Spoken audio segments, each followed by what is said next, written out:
This episode of the Busted Wide Open podcast is brought to you by Blueberry.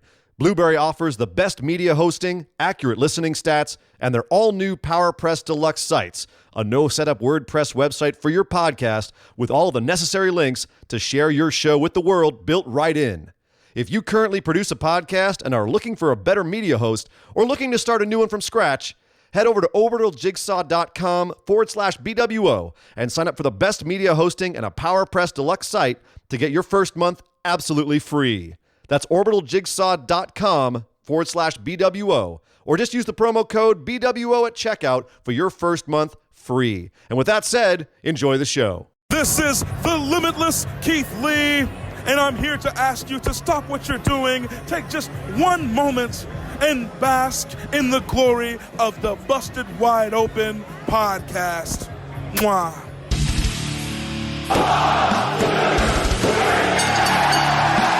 You're listening to the Busted Wide Open podcast, dropping the elbow on the hottest topics in sports entertainment and the world of professional wrestling. With your hosts, Nick Howell and Sir Ian Dangerous. Coming to you from the Orbital Jigsaw Network Arena in sunny Southern California.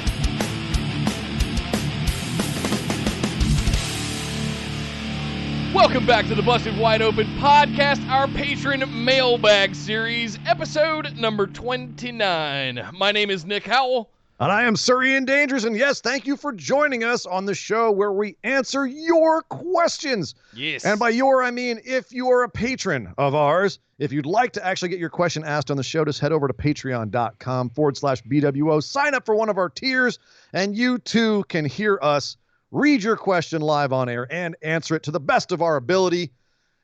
And it's a lot of fun for us. It's a lot of fun for you, I hope. And that's what this show is all about. Thank you for joining us today. I always enjoy this. We do this after our regular show on Saturdays. Normally our show on Saturdays goes on at noon Pacific, 3 Eastern, and then this just comes on whenever that show is done. Yeah. So if you're looking for this show, thank you for finding us. But you can find us live on YouTube doing this as well, Nick. I got to say, dude, I'm excited for these questions today. I'm looking forward to this. Me too. Unfortunately, a lot of them have to do with Nick Booking 2.0. I had that feeling. I knew this would happen, and I want to dance this line where I don't spoil it for people that haven't listened to it yet, or for those as a little teaser carrot that I also want to encourage people to go sign up for our $10 tier that maybe haven't made the leap yet to go and try it out. So bear with me as we work through some of these questions that you guys asked today, because I don't want to spoil anything for anybody. Some of them you guys asked teetered into spoiler territory. So I want to give you guys the power to own the fact that you are $10 and up patrons and have access to those. But at the same time, if you're asking us the questions, I'm going to be transparent with you, and I'm going to tell you exactly what was going on. And the other thing I wanted to say is I wanted to, ask you guys, ask the audience, propose to you guys, would you be interested in some kind of after show, real talk, how I went through the whole process of doing this sort of thing, where you could ask these kinds of questions, like, why did I do things a certain way? How long, what's the process? How did I go through it, all of that, I feel like it was kind of apparent what your process was. It came out of your fevered brain. It's apparent to you, but the timing of things mattered. I did go through shoulder surgery. There were a lot of drugs being taken when some of this was written. No. Yeah, you wouldn't know it unless you heard it. Shocking. I am beside myself. I can't. Oh, yes. There you go, Marshall. BWO 24, Nick Booking. Yes. I already feel like I spent 24 hours listening to the damn thing. No, I guess, behind the curtain, something like that. If you guys would be interested in something like that, let me know. Because there was a lot of stuff that was cut out. We're going to talk about that as we go through the questions here today, because some of you guys brought it up. There's multiple threads going on over in the BWO discussion group as well. About a lot of those things. So, let me know if that's something you guys would be interested in, why I made certain decisions that I did. So, if you could ever sit down and have a conversation with Vince McMahon, you'd probably do it. You're comparing yourself to Vince McMahon now. I'm not comparing myself to Vince McMahon. You just did. Okay. You just did. I'm not comparing myself to Vince McMahon. I mean, if Vince were to do this, you'd want to know what he had to say. So, like Vince, I understand that people want to know how I came up with these brilliant brilliant ideas like calling the Kabuki Warriors Asian Dawn. Where did that come from? Why did I do that? Yeah. I'm Inquiring more minds want to know. more the other Vince than McMahon. Yeah, if that's I'm for being sure. Completely honest. That's for sure, bro. Kicking things off today, Mr. Abraham Castillo, how are you, man? Says, what's up, guys?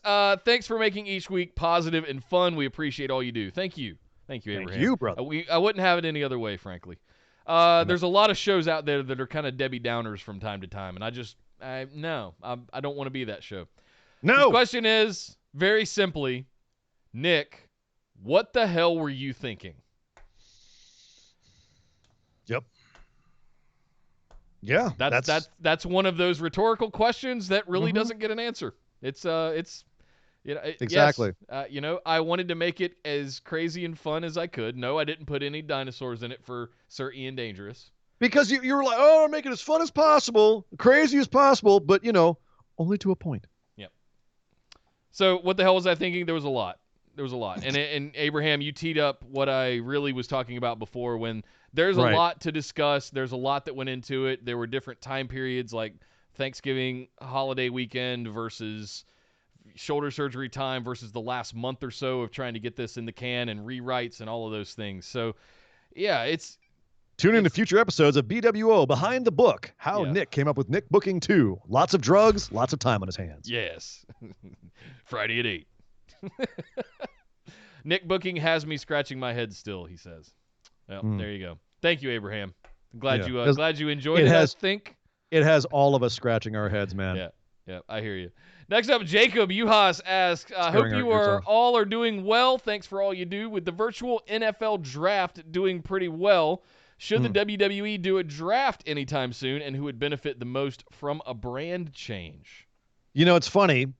The WWE draft, almost without exception, is always a goddamn train wreck because they don't even know what they're doing until the day of. And the only thing I can hope is that with everything that's going on right now, one thing they do is pump the brakes a little bit and learn to kind of plan ahead. If they do a draft, being able to do it in a way that is actually entertaining, like we've crapped on a couple of drafts on this show when they've tried to do it, and it's just been abysmal. It's just felt arbitrary. It hasn't been entertaining. There's no rationale to it. There's no like little subplots like trades or anything like that. Like they don't do anything. They're just like, so-and-so's going here, so-and-so's going here. And I guess everyone else just kind of goes where they do. They forget people. They forget to draft people. Then they make big mistakes, have to like fix them later, but not explain why they're fixing them. Like it's always just a debacle. Right. We don't even know that it's some fix. It's just some random decision that somebody, well, Charlotte Flair's going to be on Raw now because reasons. We didn't even have like the finish to a trade until like 2 months, 2 weeks ago. So they finally were like, oh yeah, that time that we sent Alexa Bliss over to SmackDown. Well, we really were trading for Braun Strowman. Like that. All of Brock Lesnar, right? Brock Lesnar went to Raw, and they never explained who was going to SmackDown until like 2 weeks ago. And they're like, "Oh yeah, that was a SmackDown trade right there." It's like all the way around, yeah. What? Yeah, thank you. But I can't even keep track of it. It's so ridiculous. That's my point. Is it's always a debacle. So if they were to do a draft, and nothing saying they shouldn't, they seem like they've got their rosters pretty solid right now. There's not a lot of people that I'm like, oh, they've got to get them off this brand. The only reason you do it is if someone's run out of feuds. Do you know what I mean? Charlotte going to NXT saved that one. I had a big problem with Becky and Charlotte both being on Raw because I feel like they are the two largest female superstars, and one should have been on each. And I've been vocal about that, but her going to NXT kind of like, all right, I'm good with this now. Yeah. Having Becky on Raw, Bayley on SmackDown, Charlotte on NXT, okay. I have to admit, maybe it's just the timing of where they are to the next pay-per-view, but I feel like most of the people on both rosters have stuff they're doing. No one feels terribly stale right now. Obviously, that's hard to say because we're not seeing a lot of people because of the pandemic and everything, and so there's a lot of people that are on the sidelines for legitimate reasons, and they're just not having storylines for that reason. There's also people that haven't been used since WrestleMania that are on certain rosters. So it's tough to say if I can think of anybody who should be on other brands because they are using everyone who is there. AJ's dead. Randy's still recovering from his Edge match. I'm just trying to think about the people that aren't really being used right now that are big. But I feel like everyone's kind of got a direction right now. Even if I don't like their direction or I'm not happy with their writing, I feel like everyone's kind of got a direction. So I don't feel like they need to do a draft now, but maybe when everything comes back afterwards, we'll see where they're at. They just cut a ton of people. Yeah.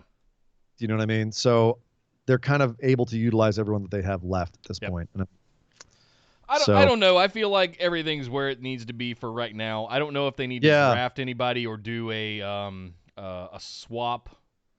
I don't know. I mean, if they were going to do something like that, it could go along the lines of I feel like if they were consolidated and needed to do a split, that could facilitate a draft. But I feel like everything's kind of evenly split up right now. I'm not mad at anybody being where they are. The only one I have that I can think of is one that actually it would require other booking to get there, and that's Bray Wyatt would have to not be a champion, go to Raw, and have a beef with Randy Orton, because that's one of the storylines that he's got to do, right? That's it, though. And even that is not necessary, but only one I could think of off the top of my head. Yeah, that's a good one. And I wouldn't mind him being a floater. I mean, the other option is you get rid of the brand split altogether, and we go back to the late 90s when they debuted SmackDown and just have all-stars on all shows. But that hasn't worked out well in the past either, because they just didn't know how to control the storylines. Or that you had storyline. You ended up with Rock and Austin and DX and everything. Mm-hmm. Right? And they just dominated everything. But if you look back on it, it was some of the best ratings in the history of the shows. So I don't know. There's arguments that can be made either way. That they should consolidate. They maybe should have a draft, superstar shakeup, whatever you want to call it. Yeah. So I mean, there's benefits. Kyle's got a good one. Trade Randy Orton for Sonya after the Mandy Sonya feud is done. It's a good one. That's a really good one. Oh, I could get behind that. Yeah. Mm-hmm. Yeah. Put Sonya in some kind of program where she wants to go after Becky or something like that. Now that you got to be careful. The only reason I think that you shouldn't have Sonya and Shayna on the same brand is two shoot fighters and. Yeah, Shayna is way more accomplished than Sonya is. Yeah. So there is that. Yeah.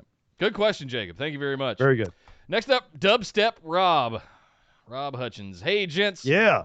This may actually be, and for those that don't know, he's named Dubstep Rob because he was officially our 50th patron, which triggered the Nia Jax dubstep ringtone. That's why he will forever, forthwith be known as Dubstep Rob. Hey, gents, this may actually be more of a question for JB. Handily, she's in the chat and can address this. She's in the chat. Excellent. But you guys might know as well, thinking about unsafe workers a la Nia and Ryback come to mind. What is a performer's recourse if they don't want to work a program with a certain person? Can they respectfully decline? As independent contractors, I can see where you might not get booked again. But what if there is a legitimate beef and you just can't stomach working with some son of a bitch? Thanks for the fantastic wrestling talk. Thank you, Rob.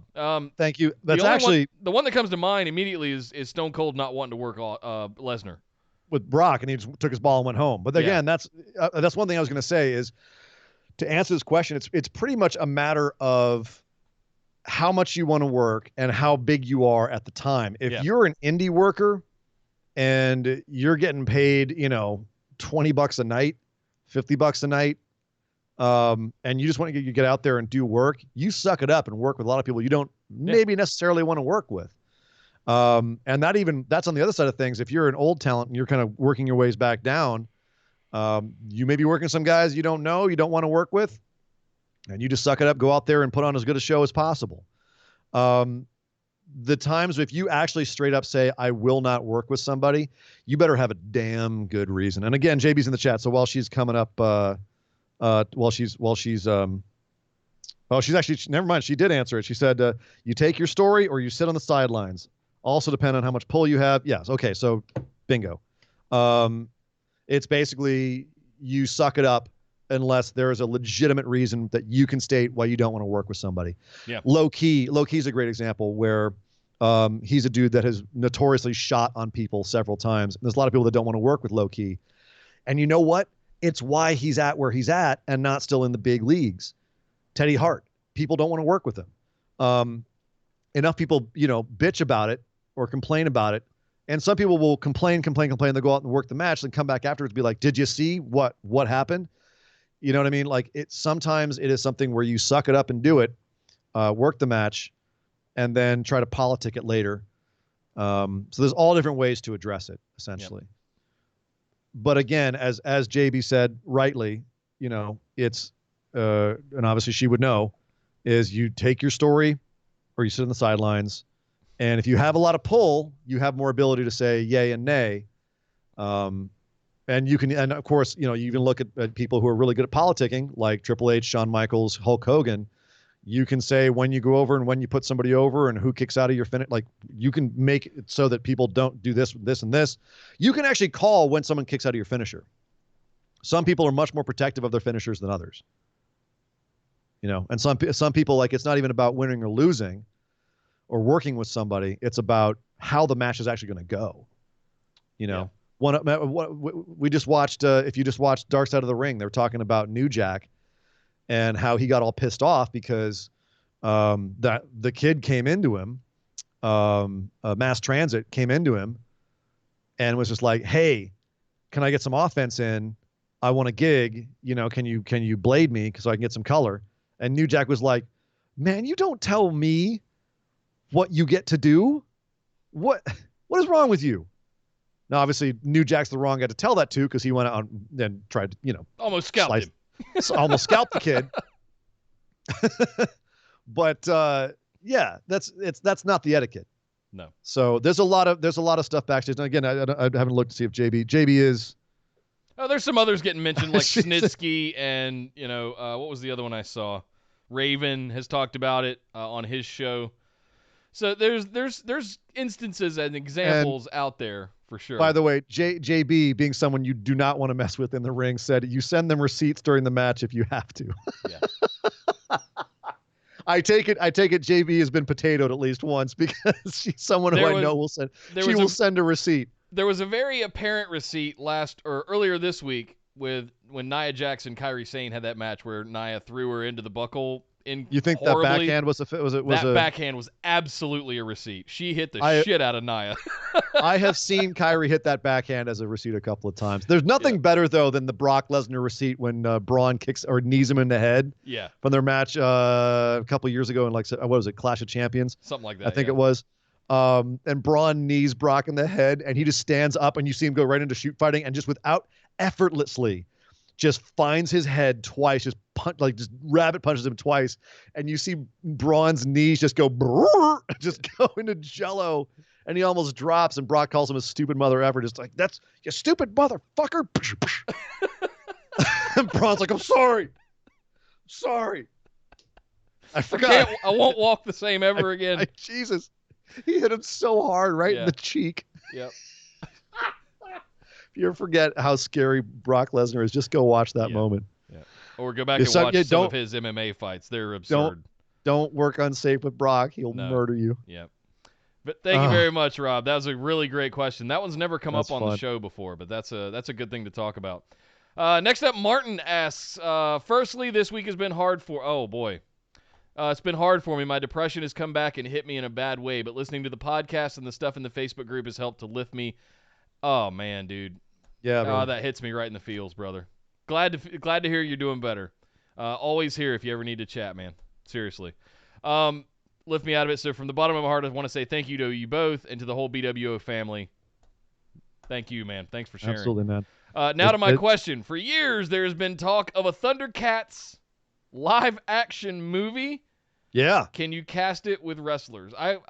Yes, we can. I will say that as a VO artist, one of my favorite things to do is go back and listen to animation from the 80s and 90s, and especially so good. The outtakes. So if you've never seen the Thundercats outtake reel, it's all over YouTube, and you can hear Lion-O and Snarf going at each other. What a cast. That was a cast of legendary 80s voice actors, too. Yep.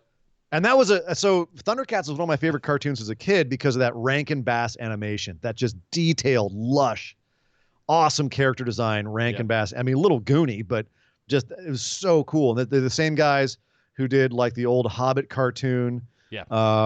And they did the Return of the King and Flight of Dragons, The Last Unicorn. They had a ton of stuff. And they also did stop motion animation. They did all of those Christmas stop motion animations like Frosty the Snowman, Rudolph the Red-Nosed Reindeer, Year Without a Santa Claus. So Rankin Bass, one of my favorite animation houses, started with Thundercats, which is why I am so incensed when I see the character design models on the new Thundercats cartoon. Have you seen it? No. Oh my God. Oh, it's the worst. It's the worst. Nick, I'll send it to you. They look like 5-year-olds drew them all. Like the 5-year-old watching the Rankin Bass cartoon, and then there's drawing like they're just ridiculous jelly bean shaped versions of them. Oh, it's bad. It's bad. Modern cartooning is garbage. Cast the movie. Kenny Omega is Lion-O. Okay. Charlotte is Chitara. Big E is Panthro. Yes. I got this, son. I mean, is it too obvious to go Hornswoggle as Snarf? Yeah, a little too on the nose. Little too on the nose. Okay. Riho as who's got the most annoying voice? Michael Cole is Snarf. Snarf. And then Snarf. I don't want to go Lion-O. Lion-O. Well, there's danger that way. So okay, Riho is Kit. I'm trying to think who Cat is, because remember the two twins. Kit Kat, yeah. Yeah. So Riho is Kit, and then Darby Allin is Cat. Yes. Vince McMahon is Mum Ra. Oh. And then Bray Wyatt, as I forget his name, Bray Wyatt could be like the lizard helper. And Braun Strowman should be like, he's got the big voice. Right. Yeah. Drake Maverick is Snarf. Yes. Oh, dude, done. Yes. Forget it. Yeah. Andy Jessup with the win. Drake Maverick is Snarf. 100%. Yes. Done. Yes. Never mind. Bingo. Nailed it. What other characters am I forgetting? We did Chitara already, right? I went with the easy one and said Charlotte Live Flair. Drive Someone says said Bianca Belair. That's good. I ain't mad at that either. Yeah. I ain't mad at that either. That's not a bad one. Yeah, I think that's most of them. I can't remember Reptar. What was the lizard guy's name? I can't remember. Yeah, that's what his Bray name was. Bray Wyatt can be Reptar. Yeah. The lizard guy. Yeah. The big kind of hulking lizard guy. Yeah. Seriously though, Thundercats outtakes on YouTube. It's 2 minutes long. You'll have a blast. I mean, it also works if you think about it with Vince McMahon as Mum Ra, because when he's on his clothes, he looks like a little old man, but then he takes his clothes off and he's just insanely jacked. Yeah.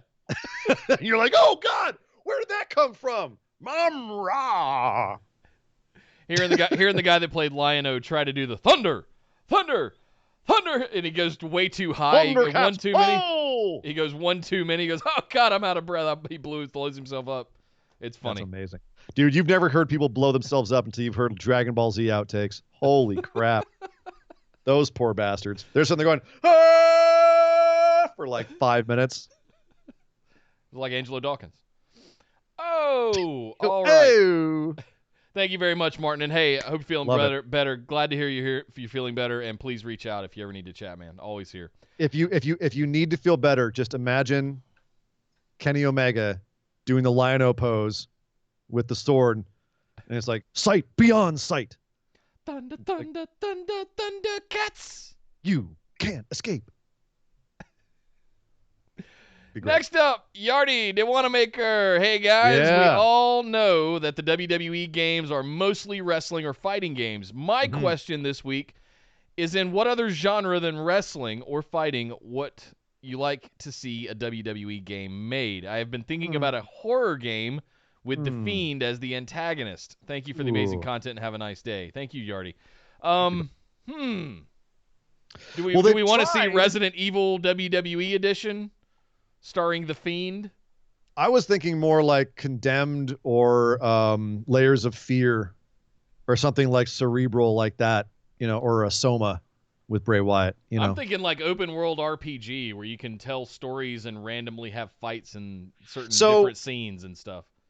I remember there was like a phone app game a few years ago where they had all the WWE superstars as like Mortal Kombat fighters, like like Seth Rollins was on fire and stuff, and like they all had like they were all like Mortal Kombat. And I think it was actually made by the guys who made Mortal Kombat.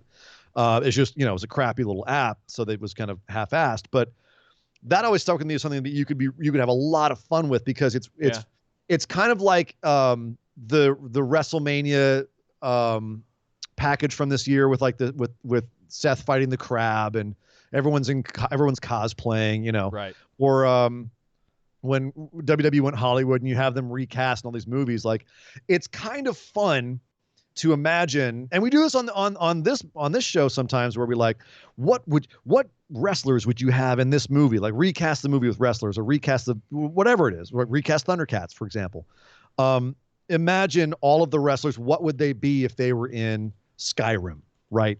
Right. Like, would Braun Strowman be a barbarian, right? And wouldn't it be cool to have like a Skyrim game, only it was WWE superstars, and they were all just playing different parts, and you could like pick which one you wanted to play, right? Have like a massive RPG, or have it just be like a fighting game or an action game.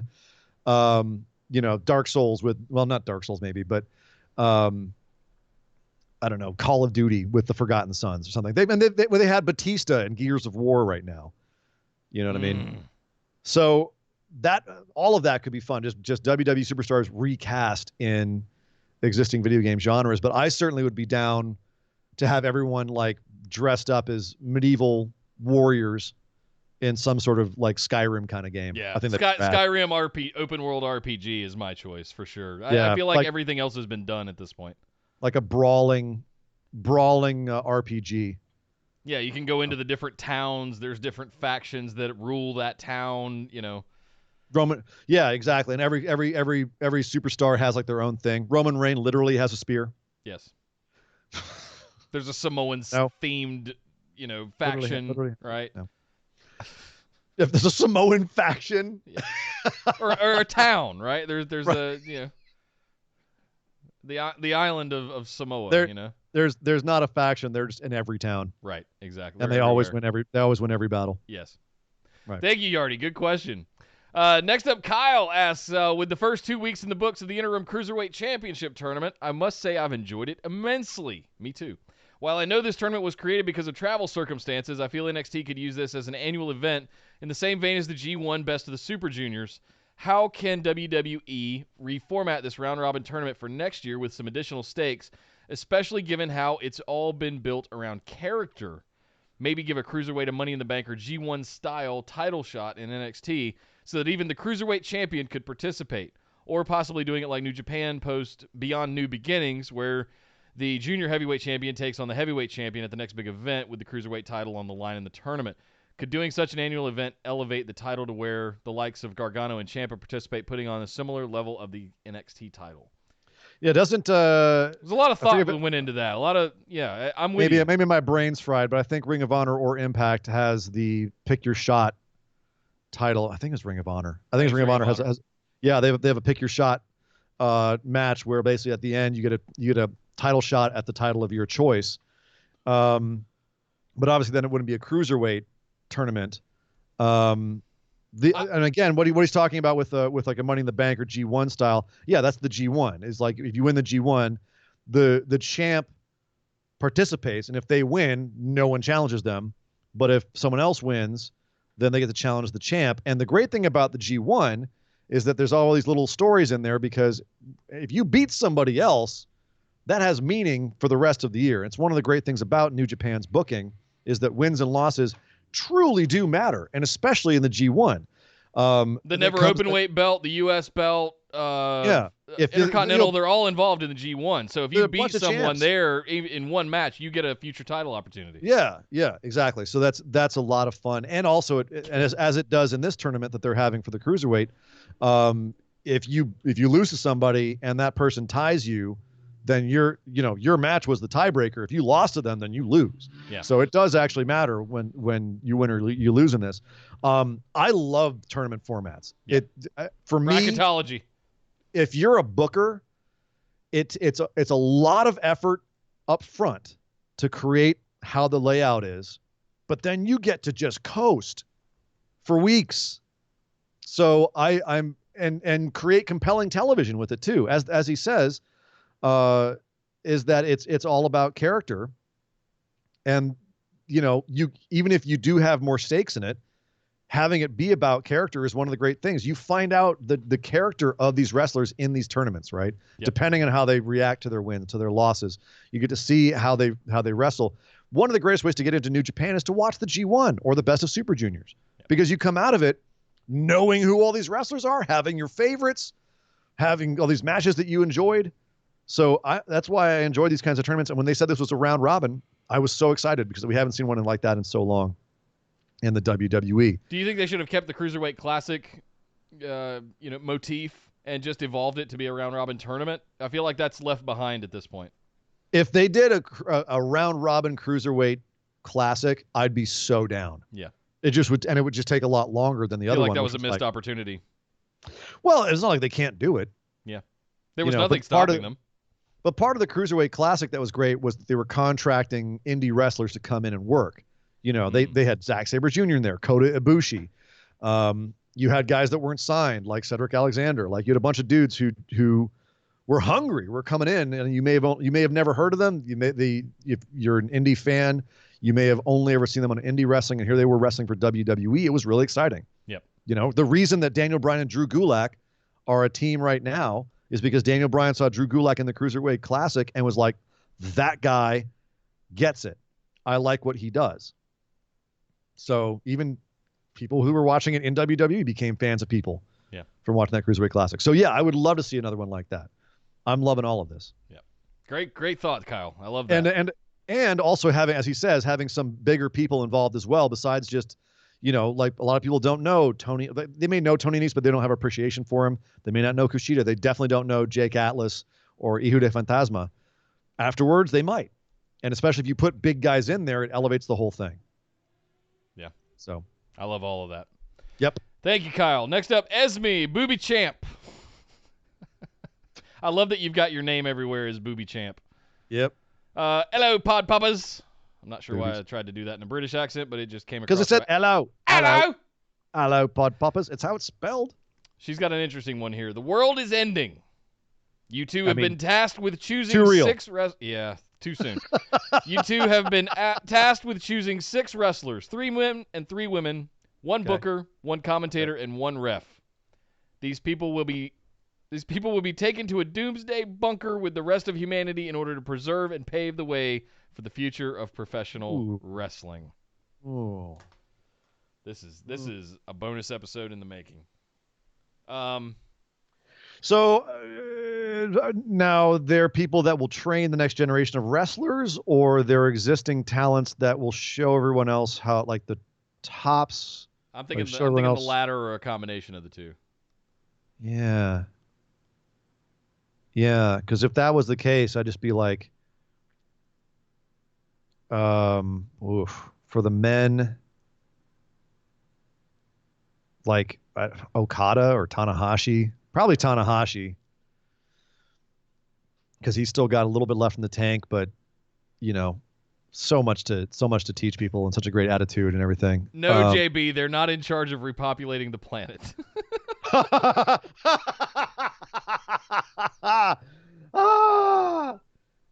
That's why. I look at this as who can still work, and imagine the love child of Tanahashi and Charlotte Flair. Oh, God. It'd be a superhuman. Oh. I'm looking at this as who can mentor future talent and who can also still work. Okay. So that's Regal out. I'm looking at before I do the 3 men, 3 women, I'm looking at booker, commentator, and ref. For me, that's easier. Okay. All right. I'm looking at Gato as a booker. Yep. That's pretty obvious. Mike Chioda is probably going to be my ref. Maybe little Nate. Maybe Red Shoes. That's tough. How many refs do we get? 1 ref? 1 ref. Damn it. That's tough. My gut's telling me Mike Chioda because he's just been doing it so long. So is Red Shoes, though. Yeah, so is Red Shoes. Chioda or Red Shoes? Definitely one of those two for the ref. Commentator. God, current? You're going to hate me, but I'm going to say Michael Cole. You know what?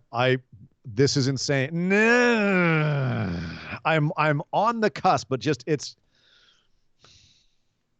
damn it. But he has trained all these people who are good in NXT though. That's the thing. A lot of Like, people I are going to don't- want to say Morrow, but I gotta But- you gotta keep in mind he's kind of a one-man show himself.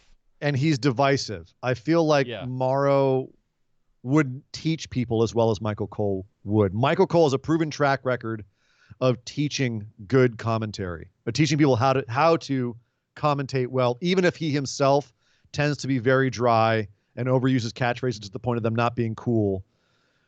He is good at training people. He's trained Beth Phoenix. He's trained Corey Graves, Byron Saxton. There's no reason Byron Saxton should be as good as he is. Phillips. Like, he truly has been training the next generation of commentators. I hate to say it, but I'm gonna have to go with you. Yeah. Yeah. Yeah. Kevin Kelly's really good too, but I think you're right with Cole as far as like teaching people. Yeah. I certainly would. That hurts. That hurts to say, but it's true. So Gato. 3 men, 3. Yeah, I'm Sure. going to Go, go so 3 men, 3 Gato, Michael Cole, Mike Chioda. Okay. Yeah, I'll back your play on that. Yep. So it's a narrow one, but I'll back your play. Let's do the 3 men. Who Okay. who I've got Drew McIntyre is kind of an easy, obvious one. You think? Yeah, I guess. Yeah, he's done enough now that he could teach people to be a locker room leader. I don't know. It's him or Roman Reigns. I'll second your Kenny Omega, as well. I said Tanahashi. I didn't say Kenny Omega. Oh, I thought you said. Oh, you said Okada or Tanahashi. Okay. Well, Okada I'll put a Tanahashi. Kenny Omega in there. I would do if we're gonna have someone who's younger, like a Drew or Roman. I would say a Tanahashi, someone who's like a little bit, and also different styles of presentation. Yeah. Lot more fundamentals on Tanahashi. I'm trying to very think different styles of working. Who's a legendary heel that would go in there with him that could teach him Oh, the ways? yeah. Jericho. Yeah, that's Jericho. Yeah. Jericho, Omega, McIntyre. Look at what Jericho's doing with the Inner Circle and like cultivating those guys to be entertaining, and picking out people like Sammy Guevara, who he's like, no, he's the next big thing. Take him under his wing. Mentoring. Yeah. Yeah. All right. I'll go. I know you said Tanahashi. I'll go Jericho, Omega, McIntyre. I'll go Tanahashi, Jericho, and Roman. Locker room leader, guy who can work with everybody. Think about him on one end and Tanahashi on the other. You've already got. You're doubling up. You've already got Tanahashi. I don't need Roman Reigns. What? How do you figure? I don't need. You Roman got completely different styles. Reigns. All right. I can pick a. I can pick whatever I want. You got no you say can in pick it. whatever you want. You can pick whatever I you can. want. 3 women. We're dragging on this one. Yeah. I'm thinking too hard about it. 3 women. Meiko Satomura for sure. Meiko Satomura. Maybe like Beth Phoenix and Charlotte. I don't know. That's a lot of no. Someone else. Not both Beth and Charlotte. Definitely Mako and either Beth or Charlotte, and then like, it's tough.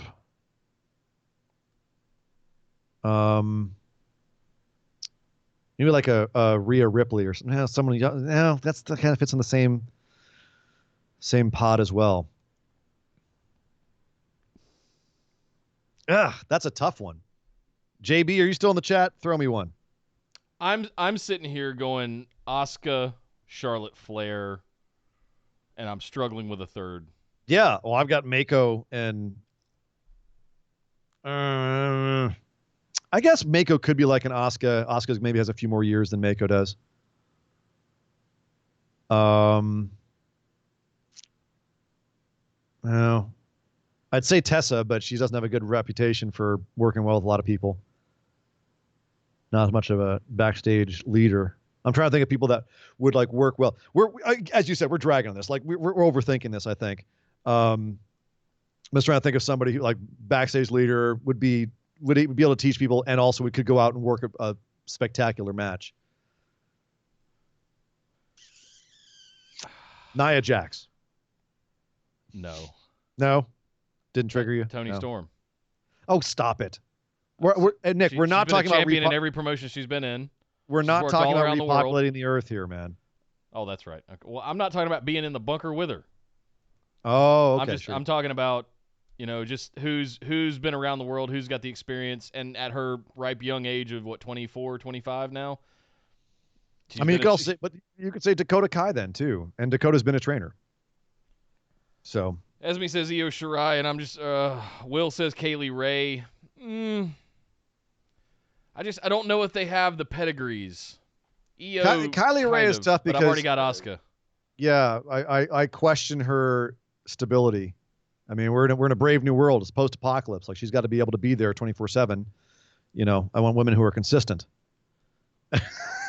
That sounds harsh, but man, it's a harsh world. Yeah. Damn, that's tough. That is very tough. I don't know if I can pick the last one. Yeah, I'm struggling with that one. I mean, I'm struggling too, and we're gonna get Asuka, Charlotte are pretty obvious to me, but the other, I'm going through the whole rosters of all the different promotions, and none of them are jumping out going, yes. That's the one. So yeah. Let me think on that one, Esme. That was a really good question. That could turn into something else. But that was a good one. Interesting. Yeah, apocalypse wrestlers. Exactly. Yeah, restart. You're building Noah's Ark for wrestling, basically. Yeah. Right. That's pretty much Take it. one wrestler from each promotion, and they can survive the Great Flood. Interesting. They go onto the Ark 2 by 2. Yeah, dead or alive, right? They come back and they're like refreshed and they're at their peak. And once everything's over, like who would you? Oh man, see, we could go down that rabbit hole forever. Potential bonus episode on that one. I'll talk to Ian about it afterwards. I like that one. Patrick Kennedy next up. Quick Thunder statement. Rosa, maybe, yeah. Sorry, Jay had a couple good ones in there. Thunder Rosa, not a bad idea. All right, sorry. Quick statement before this is Patrick Kennedy. Quick statement before my question, but I love how Nick brings. Oh God. Nick brings Jericho back just to have The Miz beat his record. But I digress. My question is how much of Nick booking... my head almost exploded during that one too. Yeah. Thanks for reminding me. My question is how much of Nick booking was written while you were having post-surgery fever dreams. A 1-year journey. I don't want to say this because I don't want to spoil it. A 1-year journey to get where we got at the end at WrestleMania, and it was quite a take all of my money. It was quite a finish. Yes. Nick. Jesus Christ! Yes, it was. More insane than some of Vince's like year-long bookings. Like, we're gonna do whatever it takes to get this outcome. Yeah, Nick took all of that and made you feel a lot better about some of Vince's booking. I'll tell you what. So what was the question? How much of that was written while you were high? How much of it was written during post-surgery fever dreams? Not much. That's all his real mind. Some of the ideas came from that, but realistically, a lot of it was written last fall in the month following when we did the actual episode. And the irony was that what you guys heard was completely different than what was written originally. Oh, as a finish. This is the thing, is people don't understand because how much of things work that actually transpired in WWE, and I'm not just talking about the OC and Bray Wyatt. So I'll leave it at that. Yeah, he reminded me that you did that to Jericho, and I was just still so tore up about other things. I wasn't able to sit there and just harp on that. Yeah, there was so much that was making me insane. I forgot that you jobbed out Jericho and then just didn't even use him. So, you asshole. So many people fell by the wayside, and that's kind of why I want to do the behind the curtain sort of the BWO 24. The entire women's division. Yep. No, don't spoil everything. That's not a spoiler. That's not a spoiler. It's a guarantee. That's a guarantee. Thank you, Patrick. Good question. Lord. There were a lot of ideas that came out of those fever dreams in that week that I was down, but nothing was actually written during that time. I was mostly just high and sleeping. That's his real sick mind. Yep. Next up, Josh asks, hello, gents. As always, thanks for giving me quality content to listen to at work. You are welcome, sir. Pleasure. Nick's booking gave me an idea. Ian, pick 5 AEW wrestlers. Nick, pick 5 WWE wrestlers for a traditional Survivor Series match and explain why you each think your team will win. Like current roster, I guess, is what we're going on here. All right. Well, I'm going to start with Kenny Omega. Okay. You pick one. Now you pick one. Seth Rollins. Okay. And then I will go with Cody Rhodes. AJ Styles. No, I can't pick him. He's dead. Braun Strowman. Braun, of course. Then I will go with Pac. Drew McIntyre. Oh, Jesus. I better get a big boy in here. Luchasaurus. Elias. Oh, my God. What? Sorry. I'll explain in a minute. And I'll finish off with Jericho. Roman Reigns. Oh, my God. Line all of my 5 up next to each other, and you can barely tell them apart. I was just having fun. Oh, okay. Yeah. You're not wrong. Yeah. All right. So Seth, swap Braun out for Jackson if you want to make it even more real. You know, no, they all just look like each other's final forms. Oh no, you can sub them out for Jackson, and then that right there is my reason why my team will win. Oh, okay. So you've got Seth, Braun, Drew, Elias, and Roman. I've got Kenny Omega, Cody, Pac, Luchasaurus, and Jericho. That's a pretty even lineup right there. Yeah, I think I'm whipping your ass. I think I'm whooping your ass. With Cody and Jericho versus some of the biggest dudes in wrestling. Yeah, I got Luchasaurus in there. I got Luchasaurus take out Braun. All right, let's do this. We made the picks. I'm going to put up a poll after the show in the BWO discussion group. Which team wins? With our 2 teams, which team's going to win? Survivor Series, right? And then I want to hear you guys' booking in the comments on that. I'll put that up as soon as we're done here. But they could go either way. You guys book this one. How about that, Josh? I'll throw that one out there back to the audience, and let you guys kind of fight over that one. I think that lineup is too even for you and I to sit here and pick apart. But I want to hear the listeners go at it over that one, the phenomenal ones. Okay, I just want to look at these one-on-one matchups. Yeah. Kenny Omega, Seth Rollins. Beautiful. I want to see that match. That's kind of a wash. Yeah. Luchasaurus versus Braun. That's kind of a wash. Yep. Jericho versus Drew McIntyre. If we're getting Painmaker, New Japan, Jericho, the guy who can go toe-to-toe with Moxley, that's a wash. Cody and Elias, I think Cody's got that one.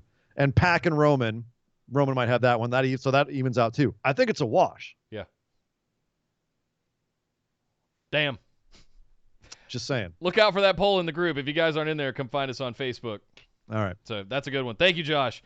Next up, Andy asked, Nick, if you are absurdly going to have an AEW top talent get squashed by a WWE top-tier superstar, you need to restore the balance of the universe and have a top AEW guy squash a top WWE guy. Yes. Ian, you need to pick both. My what? Wait, am I doing it or is Ian doing it? And you can't use... I guess we're both doing it. And you can't use each other's picks. So 8 different wrestlers total? What? What? Also, what did you guys think of Camille's promo on NWA on Tuesday? I haven't watched it yet. It's tonight. I'll watch it tonight. It's great. Camille's promo is fantastic. Totally defines her character. Creates a star. Yep.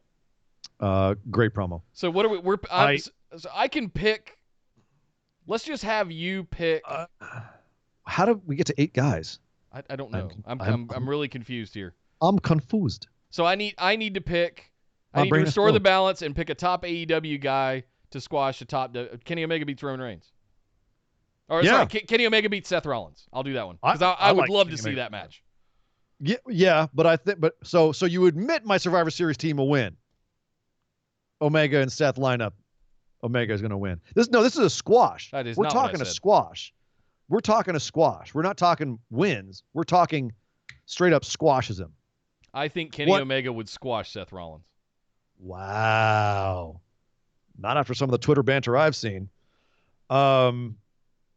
I don't think, but so, well, God, look at you guys. You're making him indulge in more Nick booking. Oh, yeah, Kenny Omega squash Seth Rollins. What? In what world? Wait a minute. I thought I was supposed to be defending. I'm not supposed to be defending this. What's happening? Wait. So Omega, Reigns, Jericho, and Rollins are out. Andy's in the chat trying to explain it. I'm very confused right now. Yeah. I don't know where 8 different people came from. I don't. So you had Miz squash Jericho. So basically, I had to restore the balance, and I had to pick an AEW guy to squash a WWE guy. I did. I said Omega squash Seth Rollins. So you need to do both. So you need to have an AEW guy that squashes WWE, and you need to have a WWE guy that squashes an AEW one. Oh, okay. So who are your 4, basically? Got you. I got you now, Andy. Okay, got you. So I would have, define top guy, because you know what he means. Come on. I could. Well, is Luchasaurus a top guy? I don't think so. No. I could have Drew McIntyre squash Luchasaurus. No. I don't consider Luchasaurus a top guy. All right. Well, then who is orbiting the AEW championship? Drew McIntyre crushes Cody. Good one. All right. So who's your AEW star that's going to squash a WWE star? You can't use Kenny Omega or Seth Rollins. Right. I would. I'd have it come back around, and I would have.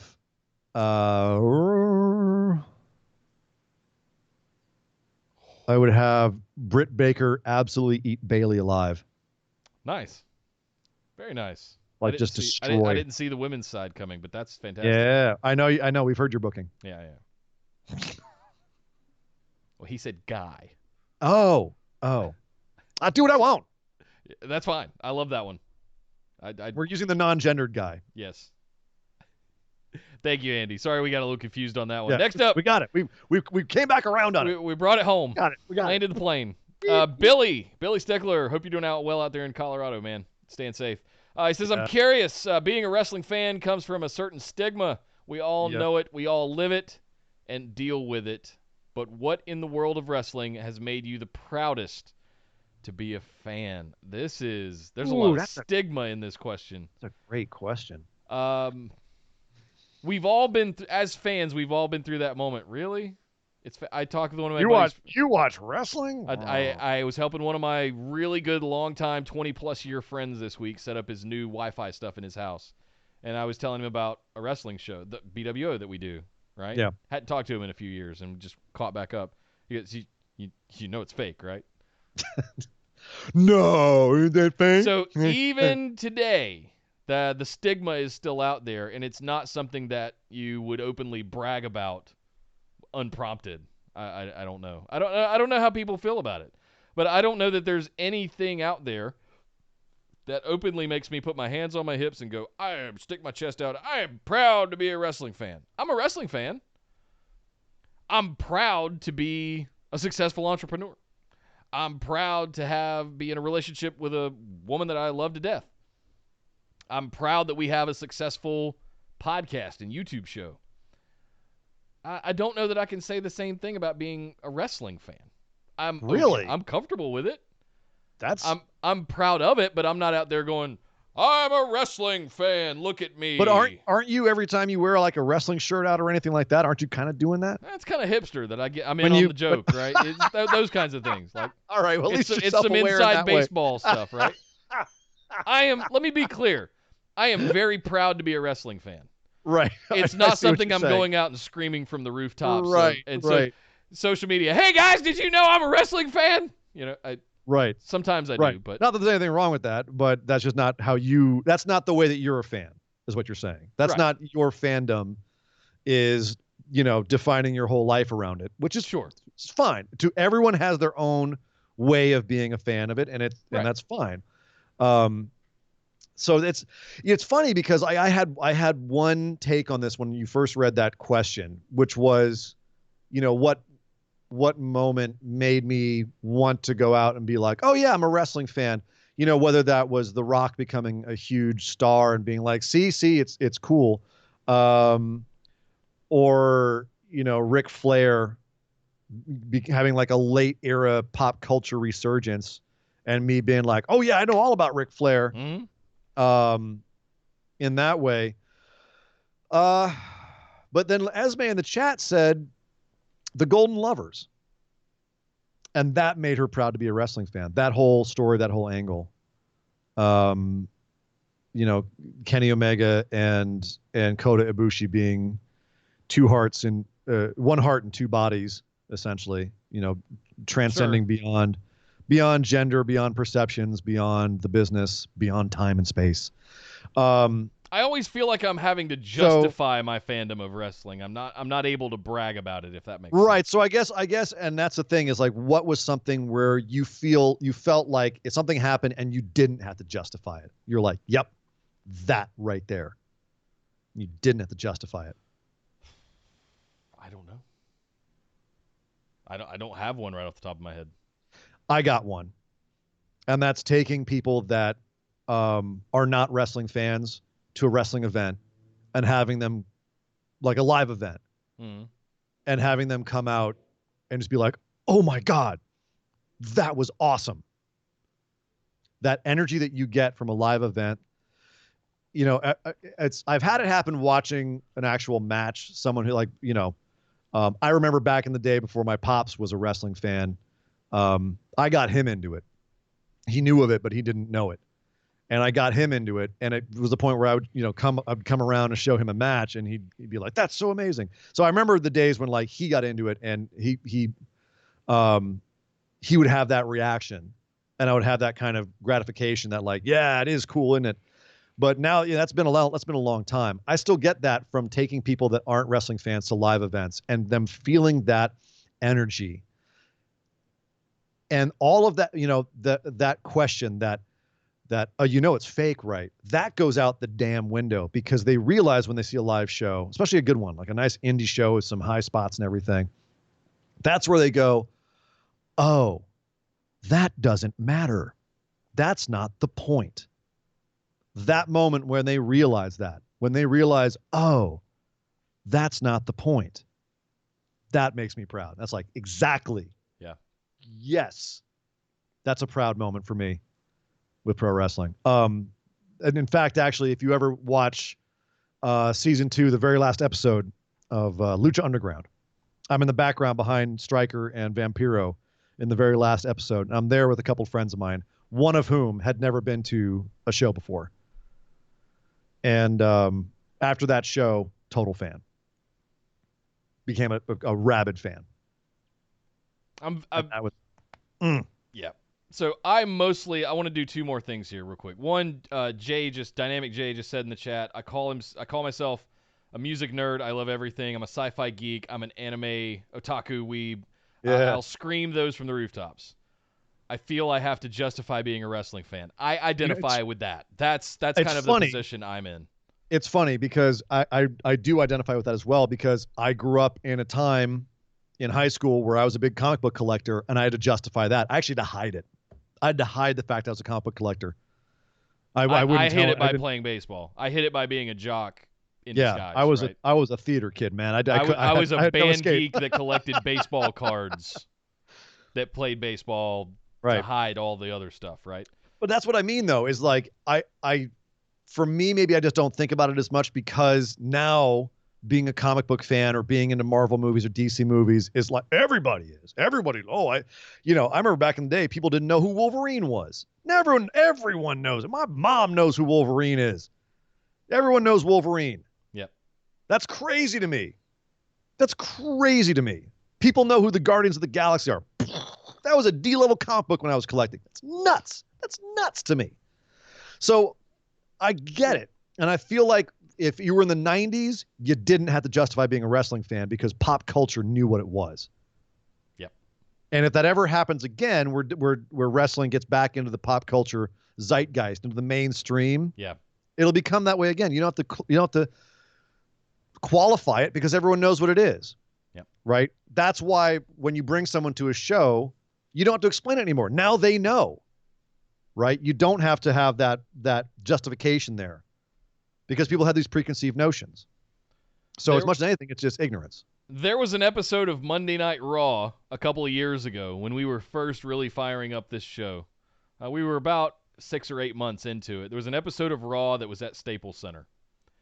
And Esther and I took an entire box of 500 business cards with our stuff on it and worked the lines outside of Staples Center for people going into Raw for an hour and a half, up and down, and holding our card up. We go, anybody listen to podcasts? You guys listen to podcasts? Hey, we got a good wrestling podcast. And if you were one of those people on that line, thank you for joining And I want to know if you remember a giant bearded dude or a gorgeous strawberry blonde lady handing you a business card with our logo and stuff on it. Thank you. But that's one of my proudest moments of doing this show, and we've done many of those since, whether it was PWG at the Globe or, where we'll just work the lines and try to get guerrilla marketing, try to get the word out and things like that. But yeah, as far as being a proud fan, what has made you the proudest to be a wrestling fan? I think it's me accepting it and being okay with it. There was the last thing I'll say about this. There was there's a figure named Chris Metzen, a person named Chris Metzen, who was part of the original Blizzard team at Blizzard Entertainment. And about 10 years ago at one of the BlizzCons, he got up in the opening keynote and gave a presentation called Geek Is. And he talked about geek. When geek was becoming, it was kind of cool to be a nerd. Like you were rattling off all the Marvel movies and comics and things like that, right? Sure. He was putting up pictures of, geek is critting on a natural 20. Geek is Voltron. Geek is cartoons and stuff. Sure. And you'd hear the crowd just roar every time he did one of those. And how it was now sort of in vogue to Absolutely. be geek. It's our time. Yeah.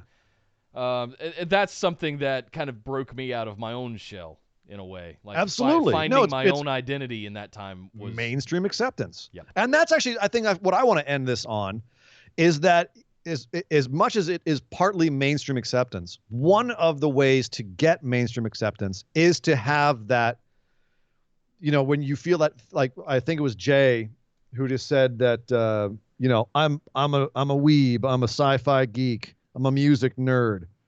I'm proud of all that.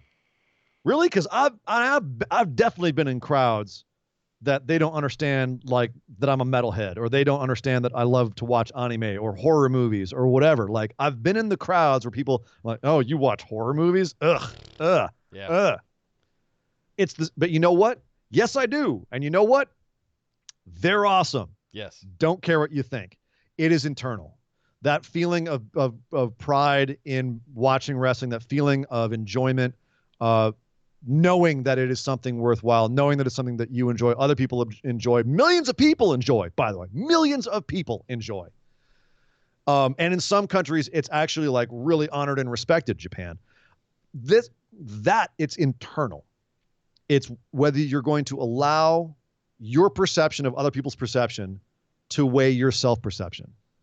And for me, like, there is nothing that has taken my mind off of it more than being allowed to be a geek, like with comic books or movies, and being like, oh, that's what it feels like. You know what it feels like? Just being able to go out there and be like, yep, high stepping around. Yep, I'm a fan of that. And you know what? I don't care if you don't know what that is and don't like it, because I'm a fan of it. Yep. And it's the same kind of thing.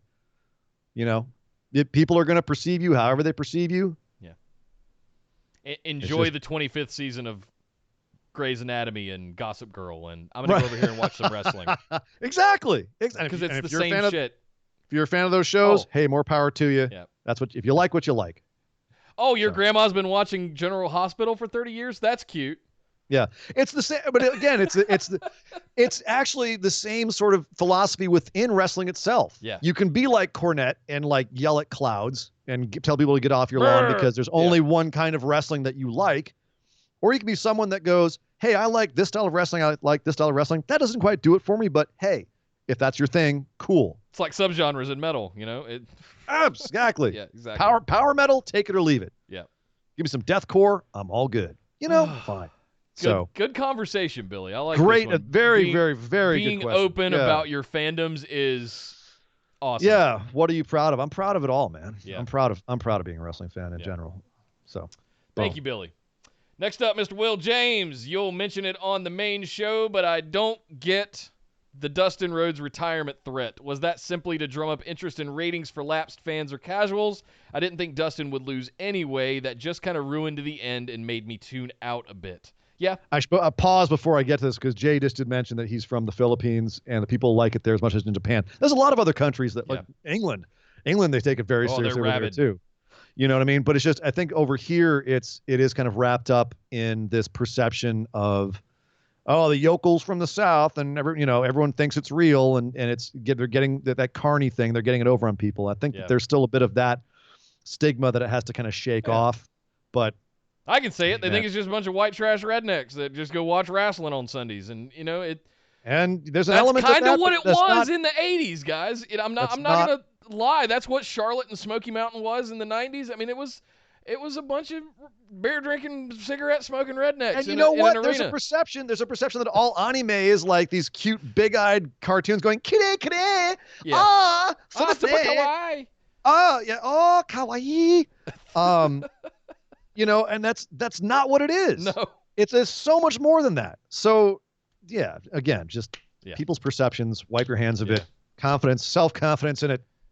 Own it. Yeah. Own it. All right. So, what was the point behind the Dustin retirement threat? It was just trying to give some sort of heat to the match. Really. I thought it was half-assed. I agree with Will, but I don't really get it either. It wasn't to drum up interest. They didn't promote it that hard. Yeah. Like they barely had time for it to be. It was a way to tell you, don't worry, Kip Sabian's not going to win here. Well, that shouldn't have been what it is. Well, that's. I was just trying to get some heat in that match. Like, why else should we care about this match? Yeah. And it was kind of hackneyed. It didn't need it. It didn't need it. Yeah, agreed. Thank you, Will. Finally here, Marshall, Nick, get some help. With that being said, what is your favorite wrestling disaster? Whether it be storyline and or gimmick, something that was so bad that you couldn't look away. Thanks for everything you guys do, but please get help, Nick. Thanks, Marshall. This is an easy one. Hell in a Cell. Mick Foley, Undertaker. There is no greater car wreck in the history. I wish I could be like a hipster and like pull out some, crazy, obscure, hardcore match from '92, but there is no greater car wreck in wrestling history than the '98 Hell in a Cell Mick Foley Undertaker. That is the he said storyline or gimmick, not match. I've gotten mine. I'm waiting for you to finish. You guys mostly know this one. I'm a start. Well, that's true. I already know which one you're gonna do. You know which one I'm going for. I'm gonna try and think of a storyline or gimmick, but there is no greater train wreck than Foley Taker. But go ahead. I'll try and think of a storyline or gimmick that was just monumentally awful. That it was still amazing. The Test and Stephanie marriage that ended up with DX kidnapping her and Triple H taking her to a Elvis chapel in Vegas, and yes, I will marry him.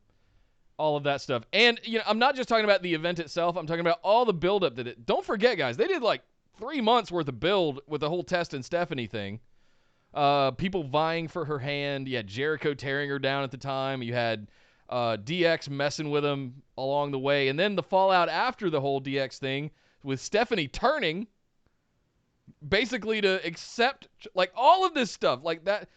It was so bad. It has somehow over time become one of my favorite things because I can't explain it. It's like watching terrible reality TV.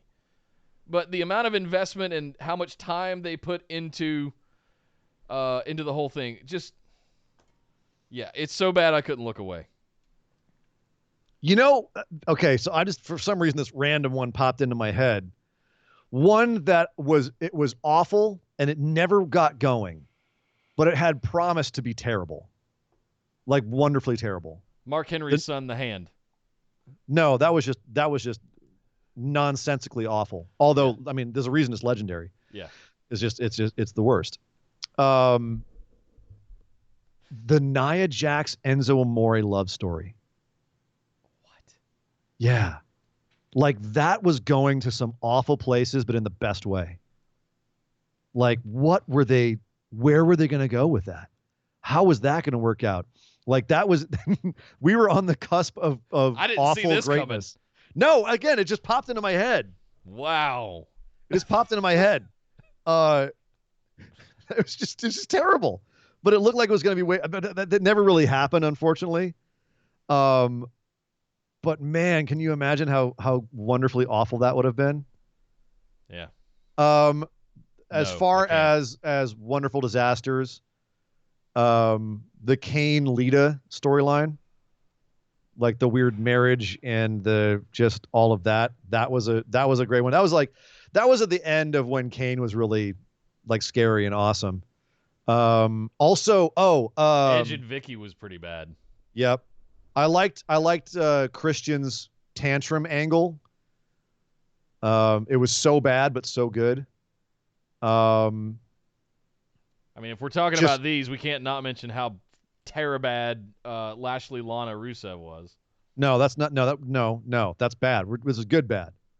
Favorite wrestling disaster. Oh yeah. Okay. Yeah, favorite. Yeah. Not oh God, shit. kill me. Yeah. Not oh God, kill me. I had one and you just made me forget about it by making me think about Lashley and Lana.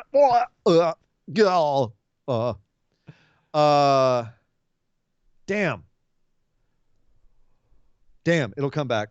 Yep. Eventually. You know what was one that I thought was going to be better than it was the higher power angle. I still have some love for that one.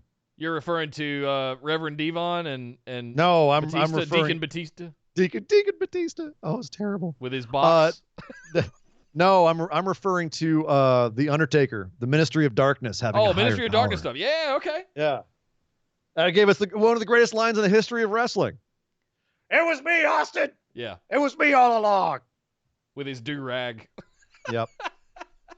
Just any WCW pay-per-view for the last 2 years that was in existence is hilarious. It's jaw-droppingly bad. What else? I don't know. I'm trying to read through the chat. People are throwing a bunch of them out here. Rowan's Cage. Yeah, that was just bad. That was just awful. That's a recent one. Yeah. The Brawl for All. Maybe that's where this question came from, because that is a fascinating train wreck in history. I liked Right to Censor. Everyone hates Right to Censor. I loved Right to Censor. I thought Stevie Richards knocked that crap out of the park. And having both Godfather and Val Venus go good was hilarious. Yeah. Like that's a great underrated awful gimmick right there. Yep. I agree with that one. I'll leave it at that. That's a good one to end on. Oh, well, thank you very much, Marshall, and thank you guys all for your amazing questions every single week after week. It never gets old doing some of these with you guys. I'm so glad we broke this out and made it its own series. It just continues to get better. Next week we'll be doing number 30 of these, 30 straight weeks, and wow. I'm so excited that it's just turned out way better than I ever anticipated it would. If you guys remember way back when, we used to just do listener questions at the end of the show. Yeah. Come a long way, baby. Thank you guys so much every single week for getting all these questions in. If you'd like to get yours in, patreon.com/BWO. All you got to be in is that $5 tier to get your questions in. Plus, you get copies of the show notes, the ability to play in our patron pick'ems for every Big Four pay-per-view, bonus episodes at the $10 tier, Skype calls with Nick and Syrian Dangerous every single month at the $50 tier, all kinds of good stuff over there. And we are going to be doing a little bit of... Ian doesn't know this yet. We're going to read the patron tiers over the course of the next month. And as part of our relaunch, I got some crazy ideas that I want to throw at him. So stay tuned. Don't make any crazy changes to your patronage just yet. But we might have some stuff coming for you guys. No promises. No promises. But definitely that is the best way to support the show. Also, shout out to all of the super chats today from Marshall, Esme, Line Drive, All of you guys, thank you so much for all the support. Marshall with the late Marshall one right Marshall now, with the man. $5. Thank you very Thank you, much dude. for throwing Much love, that dude. in. Thank you very much. Many people have asked. I'll throw it out here as well. The super chats are better than the tip jar. We will be phasing that out. The tip jar does take the PayPal cut. So it's kind of just, there's no way for me to change that. So the super chats, now that we have them, are ideal. Definitely use those in lieu of the tip jar for the next month or so until we get that fully phased out over the course of things. But yeah, thank you guys for all of your support, monetarily, word of mouth, all of that stuff. Everything is so appreciated. We're entering another whole new era here as we go into our year 4 at the end of May. We got some big changes, some big upgrades planned for you guys, so we hope you'll be excited about that. Merch store's coming online soon with updated stuff. Check that out. Esme, your booby prize is coming. And everybody else, including Robbie RB, our new patron pickups champion from Mania, will be getting his prize pack, as well as all of you that beat one or both of us in the Mania Pick'ems. You'll be getting your stickers very soon. You guys know where to find all of us. BWOpodcast.com is the website. Links in the description down below right here on YouTube. But my name is Nick Howell. You can find me on Twitter at DataCenterDude. And I am Sir Ian Dangerous. You can find me on Twitter at Sir Ian Dangerous. But by God! Would somebody stop the jam, Max? This show is part of the Orbital Jigsaw Network. For more episodes, subscribe to us on iTunes, Google Play, or Stitcher Radio. For details and show notes from each episode, check us out, orbitaljigsaw.com.